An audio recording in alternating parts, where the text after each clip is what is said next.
Welcome to బీజీఎన్ Telugu updates. Bharat వంటి దేశాలు చంద్రుడి మీద ల్యాండ్ అవుతుంటే పాకిస్తాన్లో పిల్లలు మాత్రం కాల్వల్లో కిందపడి ప్రాణాలు కోల్పోతున్నారని పాక్ చట్టసభ్యుడు, పాకిస్తాన్ ఎంక్యూఎంపీ పార్టీ నేత సయ్యద్ ముస్తాఫా కమల్ ఆవేదన వ్యక్తం చేశారు.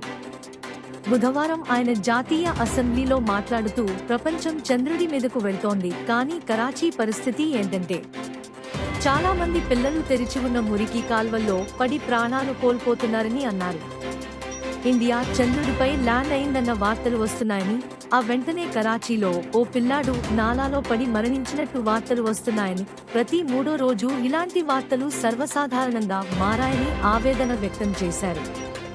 పాకిస్తాన్కు కరాచీ రెవెన్యూ ఇంజిన్ లాంటిదని, దేశంలో 2 ఓడరేవులు ఉన్నాయని పేర్కొన్న కమల్, పాకిస్తాన్, సెంట్రల్ ఆసియా, ఆఫ్ఘనిస్తాన్కు కరాచీ గేట్వే లాంటిదని తెలిపారు.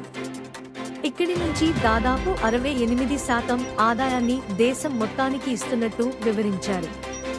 కానీ 15 ఏళ్లుగా కరాచీకి పరిశుభ్రమైన నీటిని అందించలేకపోతున్నామని ఆవేదన వ్యక్తం చేశారు. వచ్చే నీరు కూడా చోరీకి గురవుతోందని, ట్యాంకర్ మాఫియా దానిని దోచుకుని కరాచీ ప్రజలకు అమ్ముతోందని అన్నారు.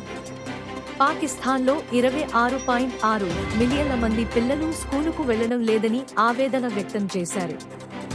ఇది 70 దేశాల్లోని జనాభా కంటే ఎక్కువని వాపోయారు.